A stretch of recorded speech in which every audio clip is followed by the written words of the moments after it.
My name is Mia Harrison, 29, former VP of Operations at Harrison Home Construction. I was sipping my latte when my phone buzzed with a voicemail from Dad. "You're out of the family business, Mia. Don't call back." 7 years of 70-hour weeks, millions in new contracts, my entire identity, gone in 15 seconds. My hands trembled, but my face remained expressionless as other customers chatted around me. I set my phone down, took a breath, and typed one word in response: understood. If you're watching this, drop a comment letting me know where you're tuning in from. Hit that like button and subscribe to join me on this journey of betrayal and rebuilding. Harrison Home Construction wasn't just a company to me. It was my inheritance, my future, and my home. Growing up in Portland, Oregon, I practically breathed sawdust and blueprint paper from the moment I could walk. Dad, Mark Harrison, started the business 35 years ago with nothing but a pickup truck, a toolbox, and an unrelenting work ethic. Mom always said he had concrete in his veins instead of blood. Some of my earliest memories are of Dad hoisting me onto his shoulders at construction sites, pointing out framing and foundation work. "See how it all starts, Mia? Everything needs a solid foundation." By age 10, I could read blueprints. By 14, I was helping with the accounting during summer breaks. The business was in my DNA. When college application time came around, there was never really a question about my path. I attended the University of Oregon, double majoring in business administration and sustainable building design. I graduated summa cum laude, gave the student commencement speech, and had job offers from 3 national construction firms before I even threw my cap. My father acted surprised when I told him I was turning them all down to join Harrison Home Construction, but the pride in his eyes was unmistakable. "Are you sure, Mia?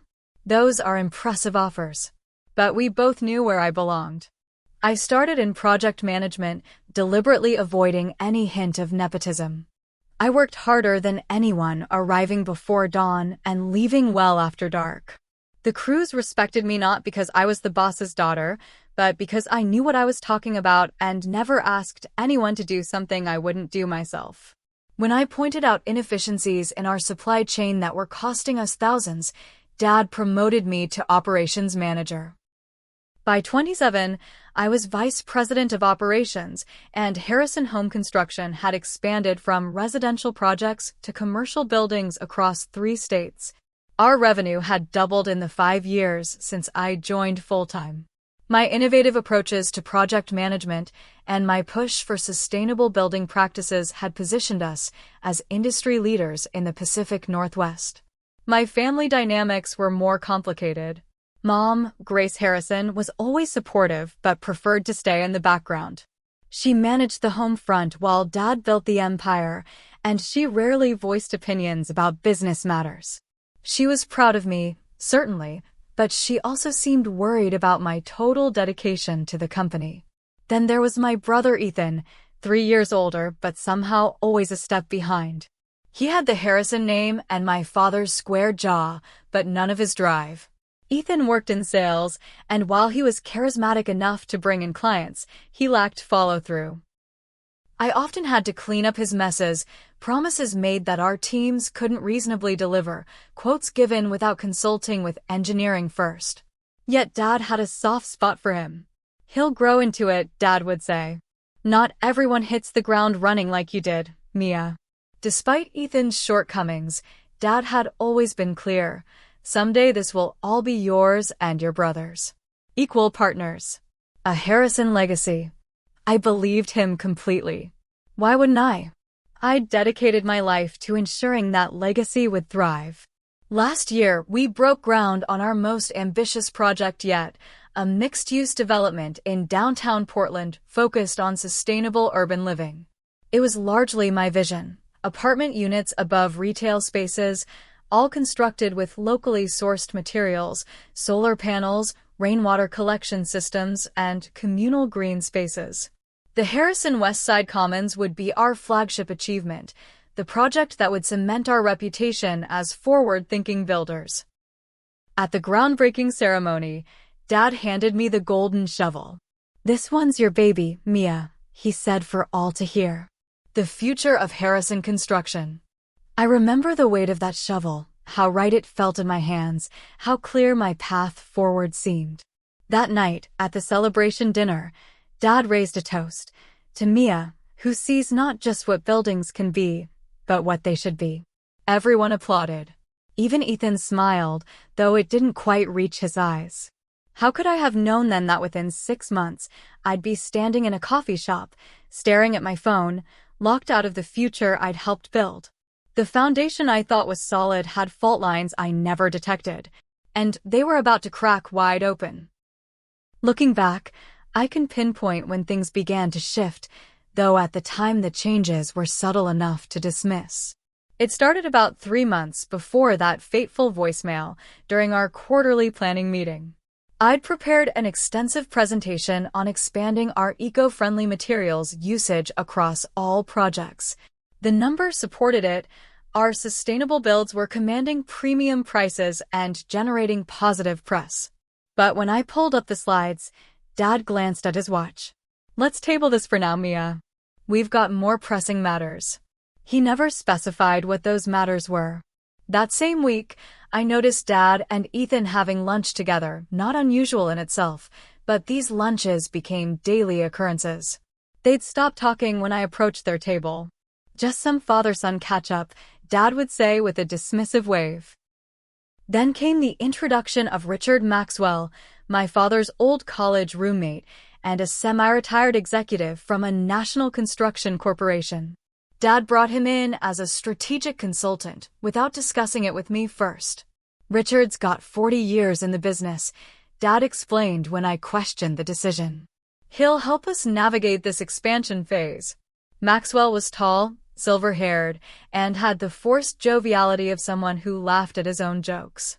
He made himself at home in our offices, reviewing our contracts, examining our processes, and asking pointed questions about our client relationships. When I asked to see his reports, Dad told me they were still in development. I started noticing small decisions being reversed.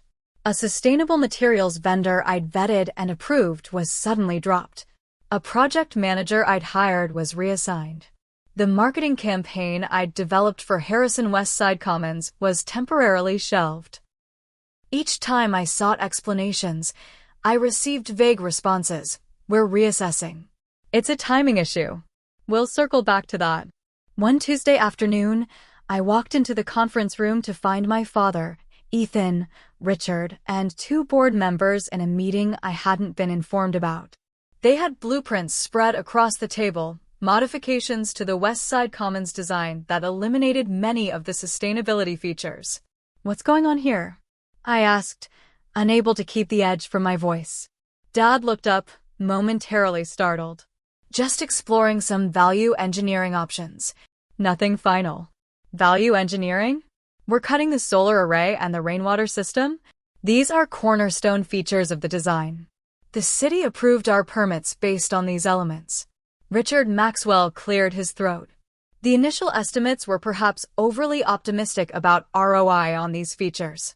"We're simply recalibrating to market realities." "I ran those numbers myself," I countered. "They're solid. And we've already ordered materials." Dad stood up. "Mia, we can discuss this later. Richard has some insights worth considering." I felt the room close in on me. These weren't minor tweaks. This was a fundamental shift away from the vision I'd created and everyone had approved.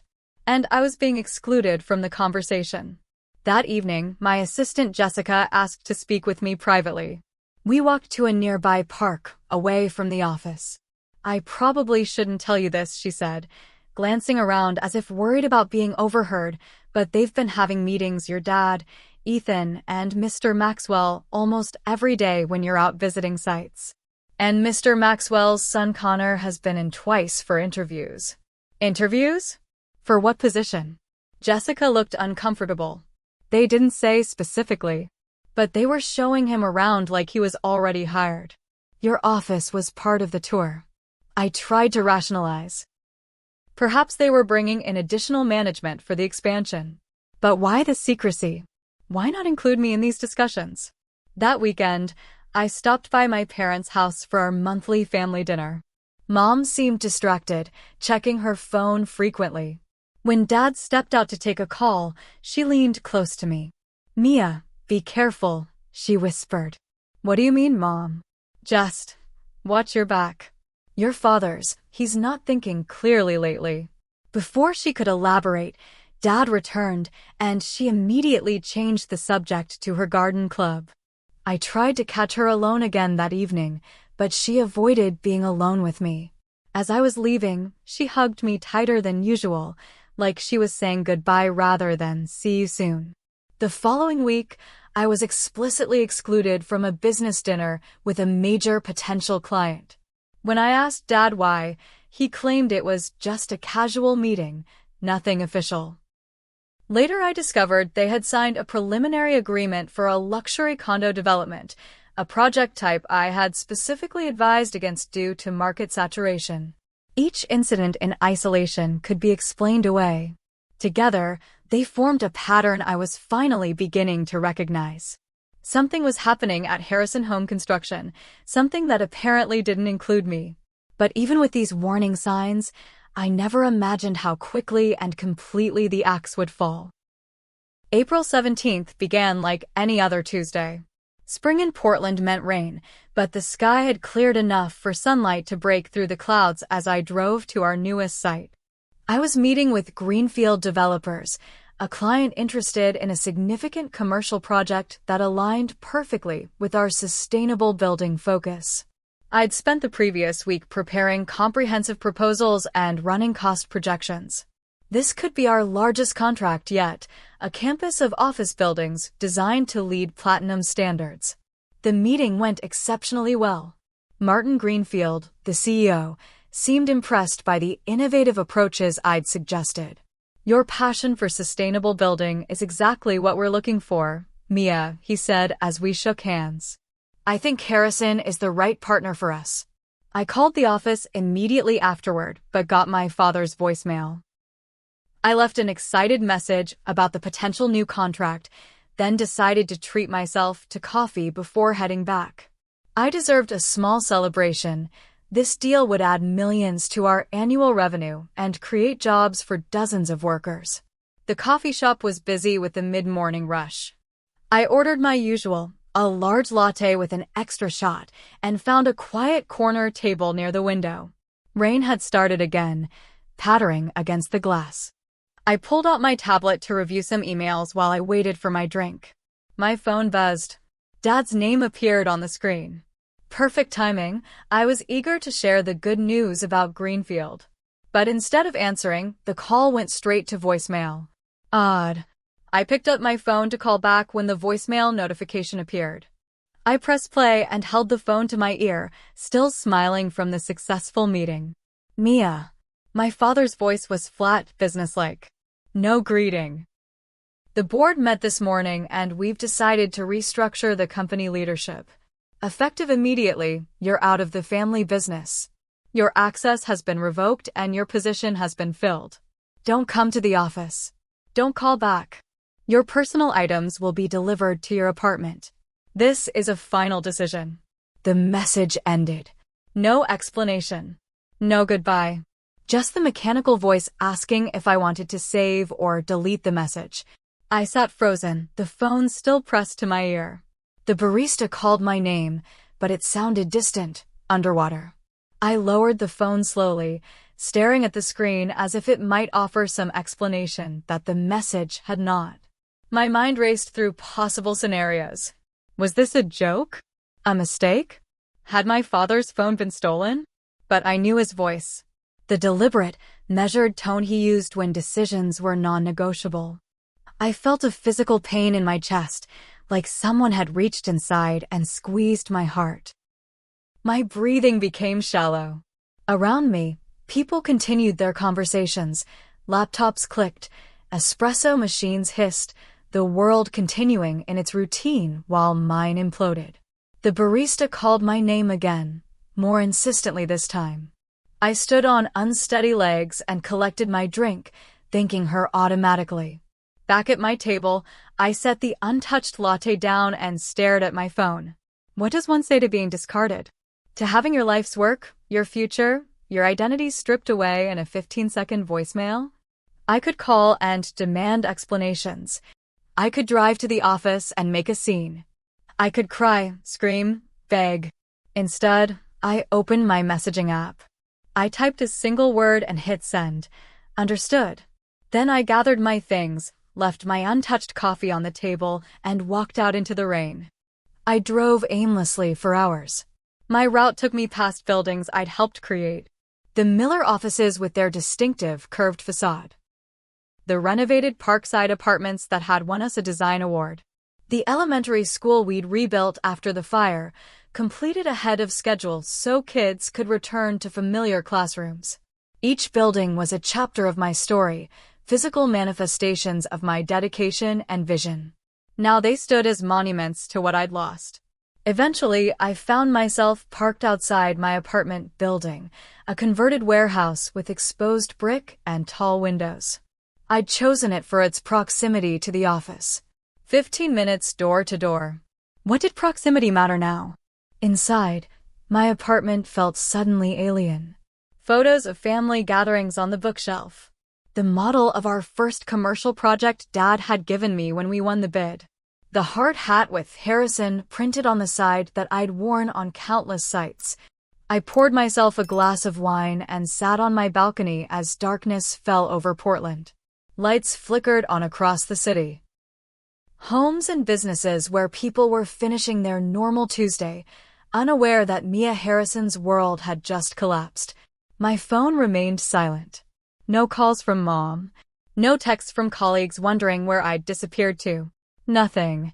Just that devastating voicemail and my one-word response floating in digital space between my father and me. Understood. Not why. Not how could you. Not please reconsider. Just acknowledgement. Acceptance. Because in that moment of shock and betrayal, it was the only power I had left, the power to deny him the satisfaction of my pleading or my anger. I slept fitfully that night, waking frequently to check my phone, half convinced it had all been a nightmare. But morning came, and reality remained unchanged. I was out. With no warning, no conversation, no chance to defend myself. Just cut off like a gangrenous limb from the Harrison family body. The days following the voicemail blurred together. I woke the next morning with a momentary amnesia, reaching for my phone to check work emails before the reality crashed back. Out of habit, I tried to log into the company system anyway. Access denied flashed on the screen. My company credit card was declined when I tried to buy coffee. My key card wouldn't open the office building doors.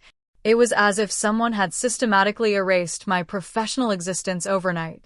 My phone buzzed constantly with texts and calls from confused clients and colleagues. Martin Greenfield from yesterday's meeting. Mia, I'm hearing strange things. Call me. Suppliers we'd built relationships with. Is it true you've left Harrison?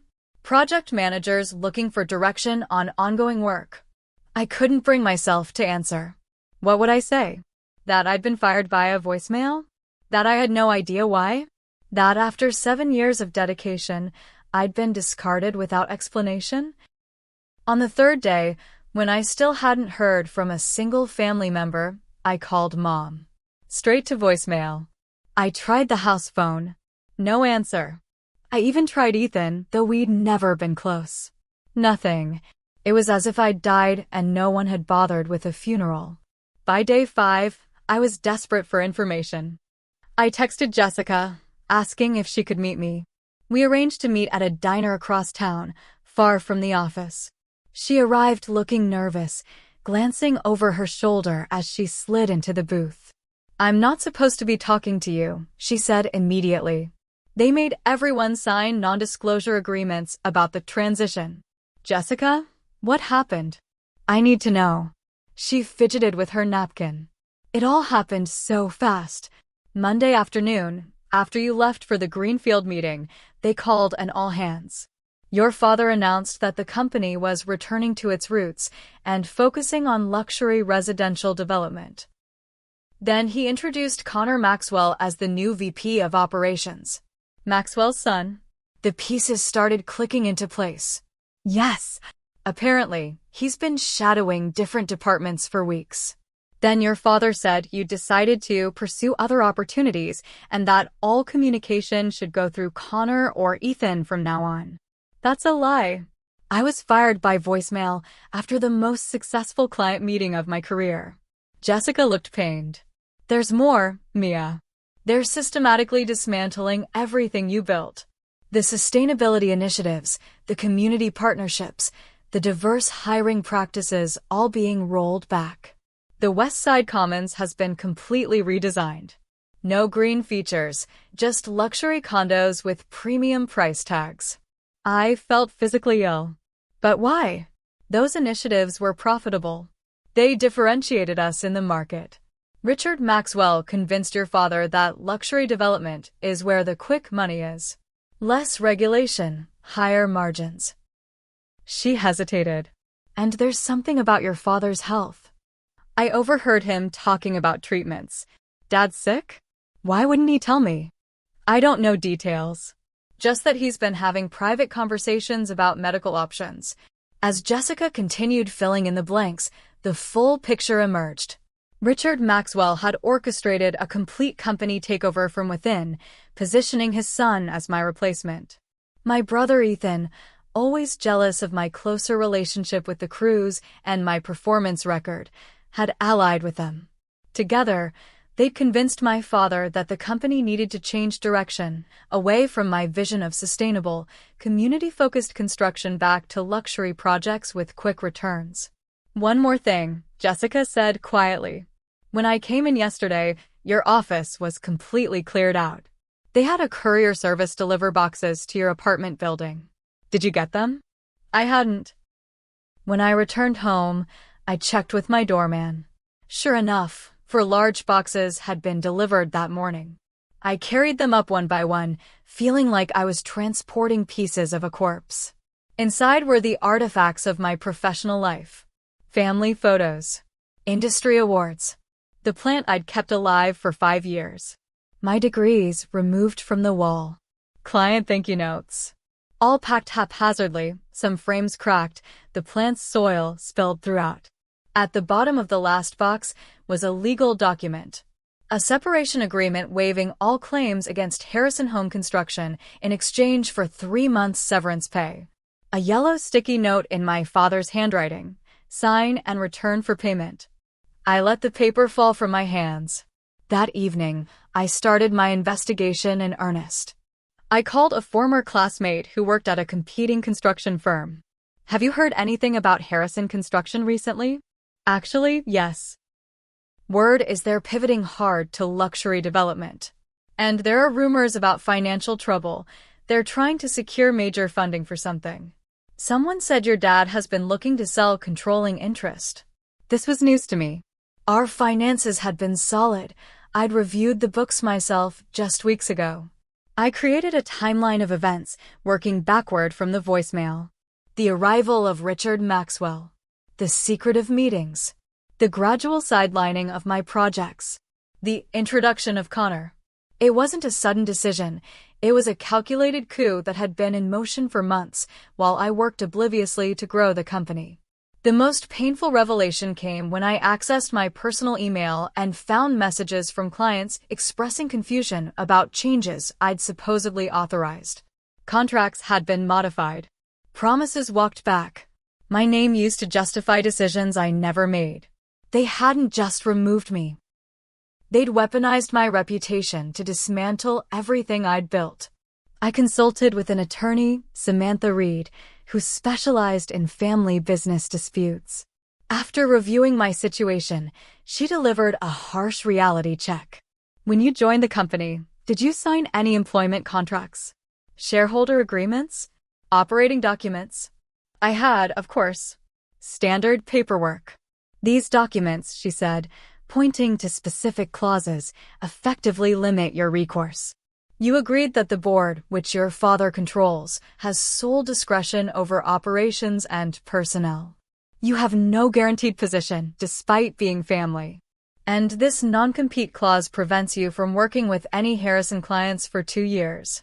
But there must be something: wrongful termination, defamation.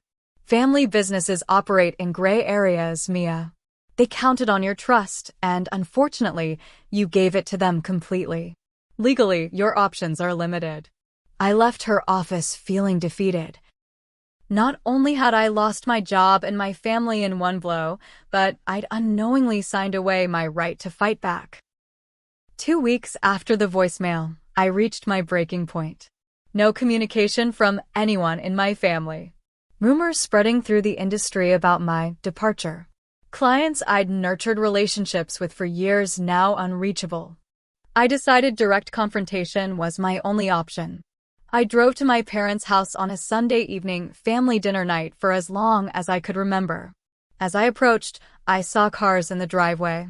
My father's Range Rover, my mother's Volvo, Ethan's Audi, and 2 unfamiliar vehicles, one likely belonging to Richard Maxwell. They were having family dinner without me. I parked across the street and sat watching the house. Through the dining room windows, I could see them gathered around the table. Mom passing dishes. Dad at the head of the table where he always sat. Ethan gesturing as he spoke. And there were the Maxwells, Richard, and a younger man who must be Connor, my replacement. They were laughing, eating, existing as if I'd never been part of their lives.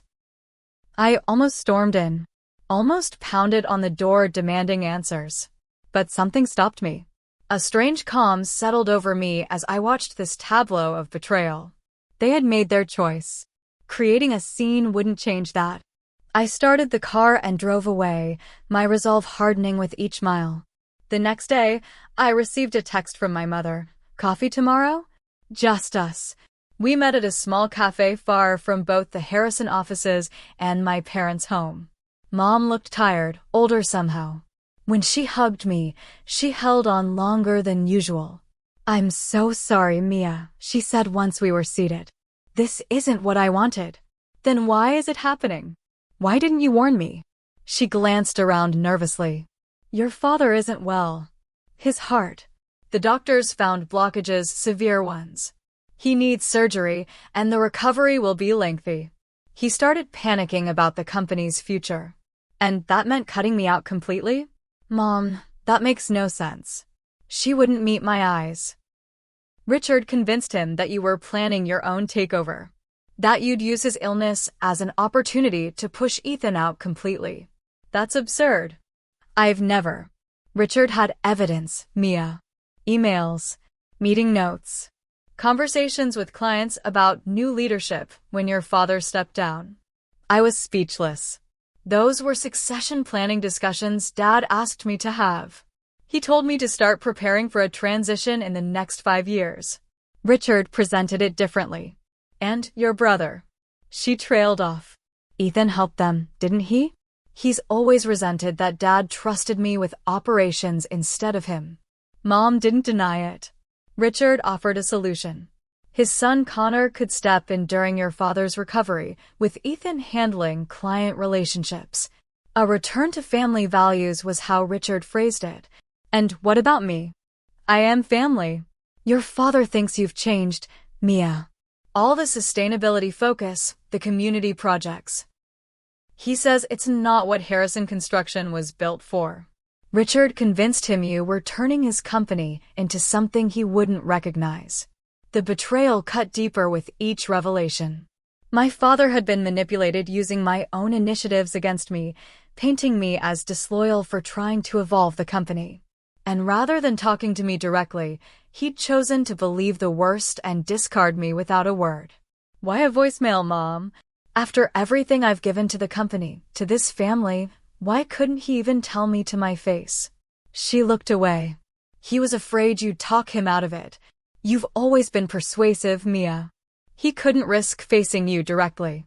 As our conversation continued, I learned that Ethan had been systematically undermining me for months, collecting out-of-context statements, twisting my words in reports to our father. Richard Maxwell had manufactured evidence suggesting I was secretly planning to start my own company and take Harrison clients with me. The final straw was when Richard showed your father an email where you supposedly discussed moving client relationships away from Harrison. Your father saw it as the ultimate betrayal. That email doesn't exist, Mom. It's fabricated. I believe you. But your father doesn't. Or won't. He's scared, Mia. Facing mortality does strange things to people. We parted with another long hug. I'll try to talk to him, she promised, when he's stronger after the surgery. But we both knew it was too late. The damage was done. In the following weeks, the true extent of the sabotage became clear. Former colleagues reached out secretly to tell me that Ethan and Connor were systematically dismantling my professional reputation. They implied I'd mismanaged projects, made promises the company couldn't keep, alienated key stakeholders. My name was removed from the company website. Projects I'd led were now attributed to the Harrison team. The sustainability initiatives I'd championed were being marketed as Ethan's brainchild, though they were being scaled back significantly. The financial strain began to hit hard. My savings, while substantial, weren't infinite. I'd always reinvested most of my bonuses back into company stock I now couldn't sell due to transfer restrictions. The severance offer remained unsigned on my counter. Accepting it meant validating their version of events, but pride wouldn't pay my mortgage. Industry contacts who'd once been eager to collaborate now wouldn't return my calls. The non-compete agreement prevented me from approaching any Harrison clients. My professional identity had been so thoroughly entwined with the family business that without it, I seemed to disappear.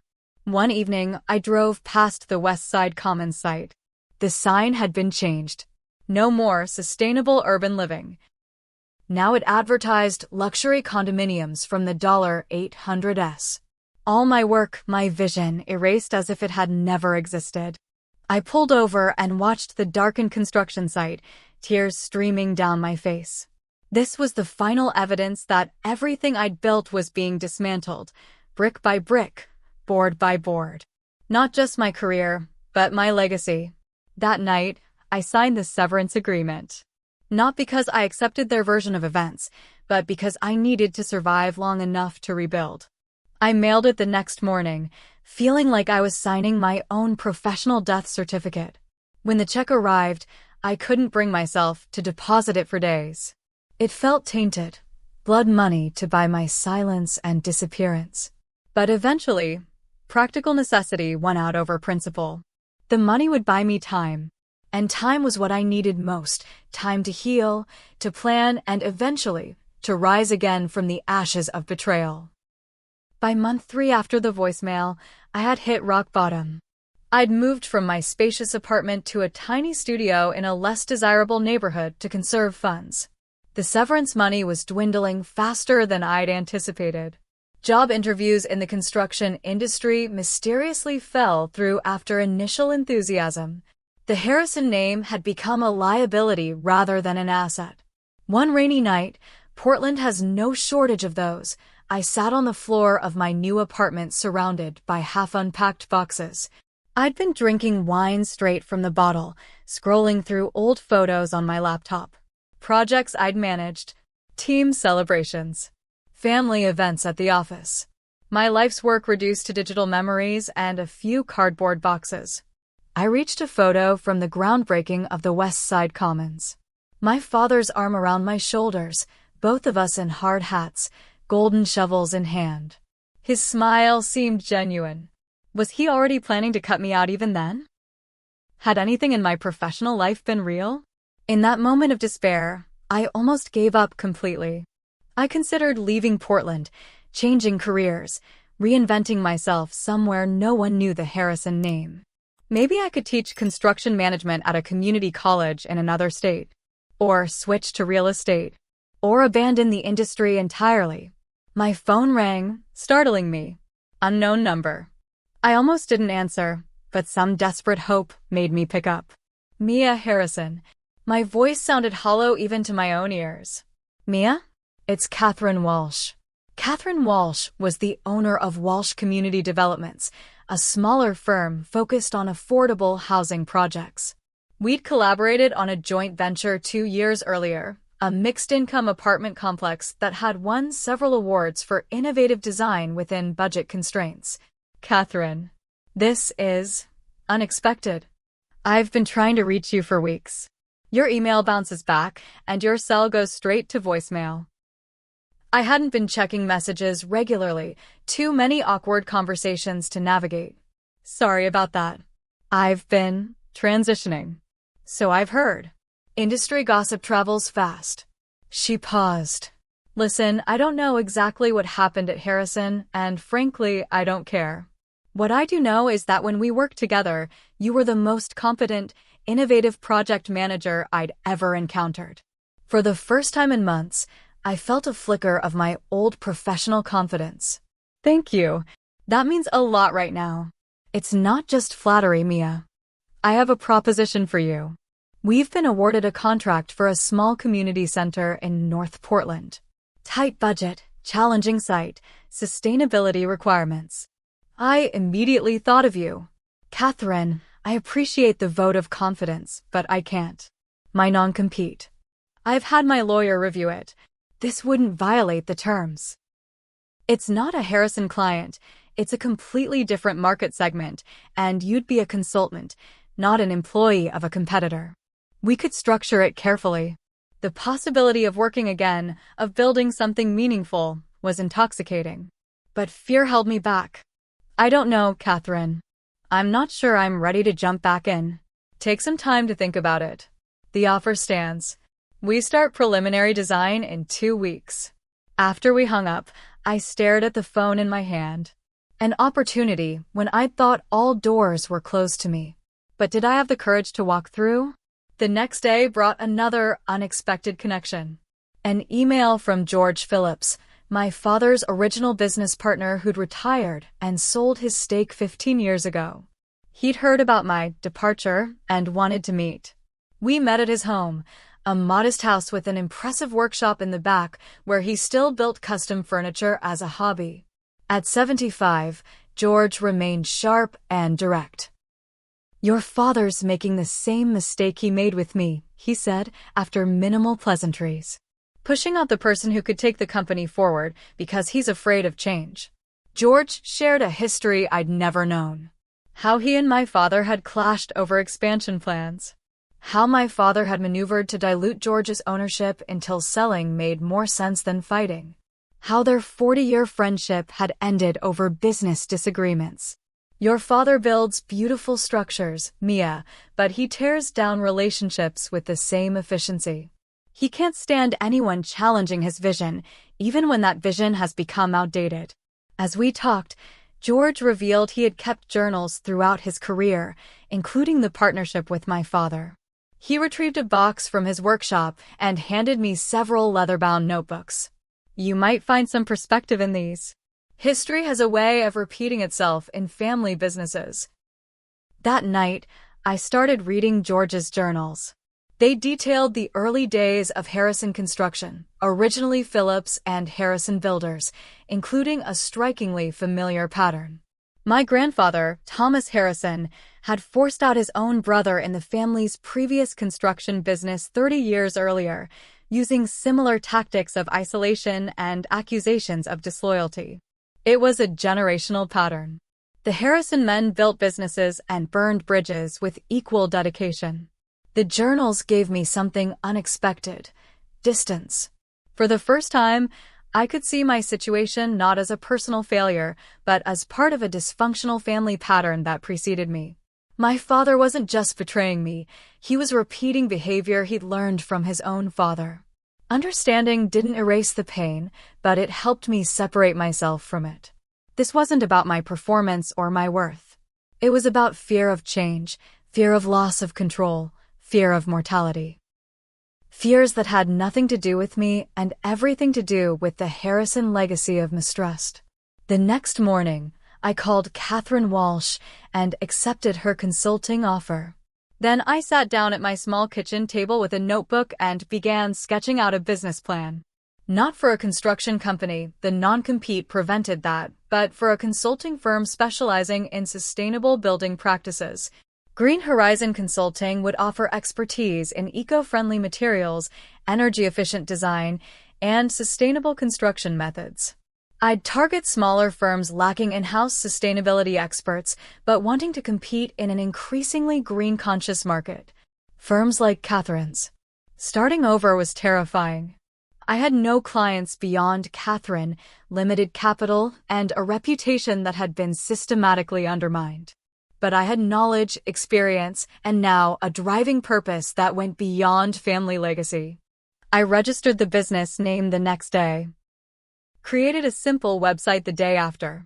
Ordered business cards with Mia Harrison, founder and principal consultant, printed in simple, professional font. Each small step rebuilt a piece of my shattered confidence. Catherine's Community Center project became my lifeline. I threw myself into it completely, researching innovative materials that could meet both sustainability goals and budget constraints. I developed alternatives to expensive systems using creative combinations of passive design elements. I worked harder than I ever had at Harrison, knowing this project would make or break my new venture. When we presented the final design to the community board, their enthusiastic approval felt like validation not just of my work, but of my professional identity beyond the Harrison name. One board member approached me afterward. "We've been trying to make this work for years, but the big firms either couldn't meet our budget or wouldn't prioritize our sustainability goals. You found a way to do both." His words were the first unequivocal professional praise I'd received since the voicemail. I realized I'd been holding my breath for months, waiting for someone to confirm I still had value without the Harrison backing. That evening, I walked through the construction site of what would become the Northside Community Center. Just plywood and concrete foundations now, but I could envision the finished building, solar panels that doubled as shade structures, rainwater collection feeding the community garden, reclaimed timber from a demolished warehouse forming the central gathering space. I placed my hand on a newly poured foundation wall, still slightly warm from the curing process. Everything needs a solid foundation, my father had taught me long ago. He'd been talking about buildings, but the lesson applied to life as well. I was pouring a new foundation now, not of concrete, but of integrity, independence, and resilience. For the first time since that coffee shop moment when my world collapsed, I felt genuinely hopeful about the future. Not the future I'd planned, but perhaps the one I needed, a future I was building myself, one carefully placed brick at a time. 1 year after the voicemail that had shattered my world, I stood in a hotel ballroom at the Pacific Northwest Sustainable Building Awards. Green Horizon Consulting had been nominated for innovation in community-focused design for the Northside Community Center. The center had opened 2 months earlier to enthusiastic community response. We'd come in under budget and exceeded energy efficiency projections.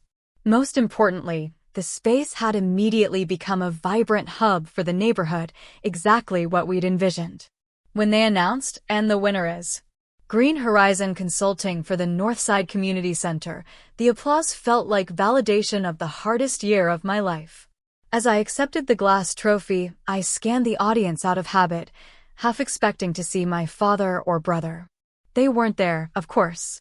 Harrison Home Construction had stopped attending industry events focused on sustainability. My acceptance speech was brief. I thanked Catherine Walsh for taking a chance on me when others wouldn't. I acknowledged the community board for their trust and partnership. I dedicated the award to those who find themselves starting over, building new foundations when old ones crumble. After the ceremony, several small and mid-sized construction firm owners approached me about potential projects. Word had spread about what we'd accomplished at Northside with limited resources. My calendar filled with consultations. Green Horizon was thriving. I'd hired 2 junior consultants and was considering bringing on a project manager. We'd moved from my apartment to a small but proper office in a renovated warehouse. The irony wasn't lost on me. My father had fired me from a company named after our family, and I had built a successful business named after a vision. It was during this period of professional redemption that news about Harrison Home Construction began circulating through industry channels. Their luxury condo conversion of what had been my West Side Commons project was facing serious problems. Cost overruns, quality issues, permit violations related to environmental commitments in the original approval. I took no pleasure in their struggles, but I wasn't surprised either. The Harrison approach had always been to promise big and figure out delivery later. Without someone detail-oriented managing operations, without me, those promises were becoming increasingly difficult to fulfill. Then came the call I'd both dreaded and anticipated for months. My mother's name on my phone screen late one evening. Mia? Your father's had a heart attack. The world seemed to stop. Despite everything, he was still my father. Is he? He's stable. They did emergency surgery. But it was serious, Mia. He's asking for you. I sat with that information for a long moment. He fired me by voicemail, Mom. He let Ethan and Richard Maxwell destroy my reputation. He cut me out of my own family without even a conversation. I know. Her voice cracked, and I let it happen. I'll never forgive myself for that. But he's still your father, and he might not have much time left. The hospital room was dim when I arrived. My father looked small in the bed, tubes and wires connecting him to various machines. My mother sat beside him, holding his hand. Ethan was noticeably absent. Dad's eyes opened when I approached. Recognition, then something like shame flickered across his face. Mia. His voice was weak. You came. Mom said you asked for me. He nodded slightly. I did something unforgivable to you. I didn't disagree or offer easy absolution. Yes, you did. I let fear drive me. Fear of losing control. Fear of the company changing too much. Fear of becoming irrelevant. He coughed, and Mom helped him sip water. Richard played on those fears. Made me believe you were planning to push me out, change everything we'd built. I would never have done that. Everything I did was to strengthen the company you started. I know that now. He looked away. Harrison Construction is in trouble, Mia. Serious trouble. Without you, we're not the same. Part of me wanted to savor this acknowledgement, this vindication. But it felt hollow. I'm sorry to hear that. Truly. But I have my own company now. I've heard. Green Horizon. You're doing well. A ghost of pride crossed his face. You're doing what I couldn't, evolving, adapting. We talked for nearly an hour. Not just about business, but about family. About patterns repeated through generations. About how fear of losing control had cost the Harrison men the very legacy they were so desperate to preserve. It wasn't a perfect reconciliation. My father never explicitly apologized, and I didn't offer complete forgiveness. But we reached a kind of understanding and acknowledgement of what had been lost and what might still be salvaged, not in business, but in family. As I was leaving, he said, "That message I left you." The voicemail. When you only replied, "Understood," that was the moment I first doubted what I'd done. You didn't beg, didn't argue, just accepted it with more dignity than I'd shown delivering the news. It wasn't acceptance, I told him. It was the only power I had left in that moment, to deny you the satisfaction of seeing me break. He nodded slowly. You're stronger than any Harrison before you, Mia. You built something new from nothing. I've only ever known how to follow the path already laid. In the months that followed, our family began a cautious healing process. Mom and I renewed our weekly lunch dates. Dad and I spoke occasionally, mostly about neutral topics, as we carefully navigated our new relationship. Ethan eventually apologized after the Maxwell partnership imploded, leaving him to face the consequences of decisions he hadn't fully understood. Harrison Home Construction survived, though in a diminished form. They sold off the troubled West Side Commons project to a developer who, ironically, hired Green Horizon to consult on making it more sustainable. My father stepped down as CEO, taking on a chairman role with limited involvement in day-to-day operations. I declined offers to return to the family business. The bridges burned were too structural to be safely crossed again. But I did occasionally consult on specific Harrison projects when asked, a professional courtesy that satisfied both sides without reopening old wounds. 2 years after the voicemail, I stood at a different construction site, the groundbreaking for Green Horizons' first design-build project. We'd partnered with Catherine Walsh's firm to create affordable, sustainable housing for healthcare workers. The project represented everything I believed construction could and should be: community-focused, environmentally responsible, economically viable. As I pressed the ceremonial shovel into the dirt, I thought about foundations again. How they must be solid but also flexible enough to withstand shifting conditions. How sometimes the strongest structures rise from cleared ground rather than patched ruins. The voicemail that had devastated me had also, paradoxically, freed me. Freed me from the constraints of family expectations and traditional thinking. Freed me to build something that truly reflected my values rather than compromising to maintain peace. Freed me to discover strengths I never knew I possessed when the supports I'd relied on were suddenly removed.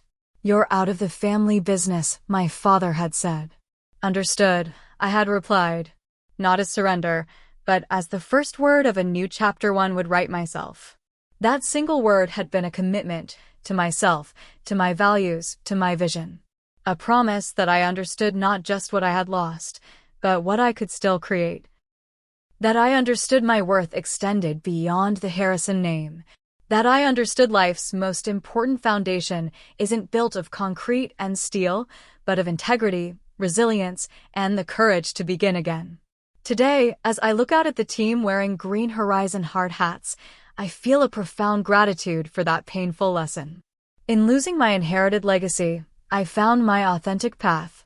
In being cast out, I found my way home to myself. If you've ever had to start over after betrayal, I hope my story gives you courage. Sometimes our greatest strength emerges only when everything familiar is stripped away. Sometimes the most beautiful structures rise from the ashes of what we thought we couldn't live without. Thank you for joining me on this journey. If this story resonated with you, please share it with someone who might need to hear that survival, and even thriving, is possible after devastating loss. Leave a comment below about a time when you had to rebuild after something fell apart. Subscribe if you'd like to hear more stories of resilience and reinvention. And remember, sometimes understood isn't the end of the conversation. It's the beginning of a whole new dialogue with yourself about who you truly are and what you're capable of building.